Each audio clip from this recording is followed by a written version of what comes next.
समय की बात है। एक खेत में एक तालाब के पास एक माँ बत्तख अपने अंडों पर बैठी हुई थी। वह एक गर्मी का दिन था। धीरे धीरे एक एक करके उसके सभी अंडे फूट गए।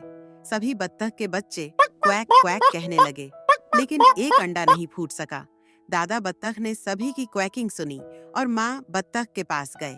माँ बत्तख ने उन्हें उस अंडे के बारे में बताया जो नहीं फूटा था। दादा बत्तख ने सोचा कि वह अंडा शायद टर्की का अंडा होगा, क्योंकि वह बहुत बड़ा था। कुछ दिन इंतजार करने के बाद वह बड़ा अंडा फूटा। माँ बत्तख ने देखा कि बत्तख का बच्चा बाकी सभी से अलग था। वह बड़ा, सफेद और बदसूरत था। माँ बत्तख को यकीन था कि वह बत्तख का बच्चा जल्दी ही बाकी बत्तख के बच्चों की तरह हो जाएगा। माँ बत्तख और बत्तख के बच्चे तालाब में तैरने गए।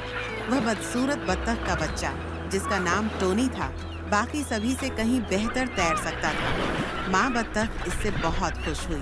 तैरने के बाद माँ बत्तख ने बत्तख के बच्चों को खिलाने के लिए खेत में ले जाया।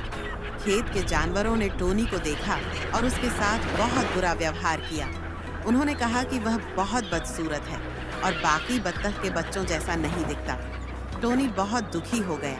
माँ बत्तख को बाकी जानवरों से नाराज होकर उसने उनसे कहा कि वह टोनी को अकेला छोड़ दें।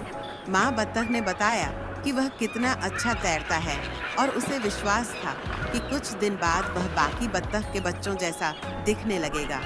दिन बीतते गए और किसी ने भी माँ बत्तख की बात नहीं मानी। खेत के जानवर टोनी का मजाक उड़ाते रहे। बाकी बत्तख के बच्चे भी उसके साथ बुरा व्यवहार करते और उसके साथ नहीं खेलते थे। टोनी बहुत दुखी हो गया।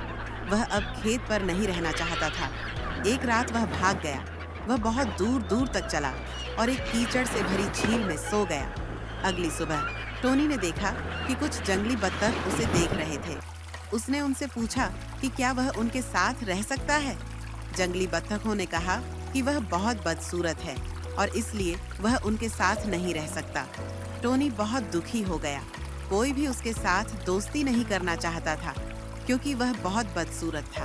फिर बारिश शुरू हो गई तो उसने एक पुराने घर के बरामदे के नीचे छुपकर बारिश से बचने की कोशिश की।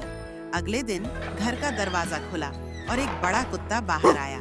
कुत्ते ने टोनी को भौंकते हुए डराया और उसे बहुत जल्दी भागना पड़ा। दिन बीतते गए और सर्दी आ गई। टोनी बहुत ठंडा था।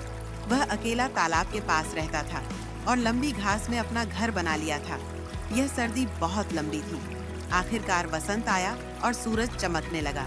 एक दिन तालाब में तैरते हुए टोनी ने 3 सुंदर सफेद हंसों को तैरते हुए देखा। वह जानता था कि वे उसे अपना दोस्त नहीं बनाएंगे, क्योंकि वह बहुत बदसूरत था। 3 हंसों ने टोनी को देखा और उसके पास तैरते हुए आए। उन्होंने कहा, नमस्ते नए हंस। टोनी ने उनसे पूछा कि वे उसे हंस क्यों कह रहे थे, जबकि वह तो एक बत्तख था।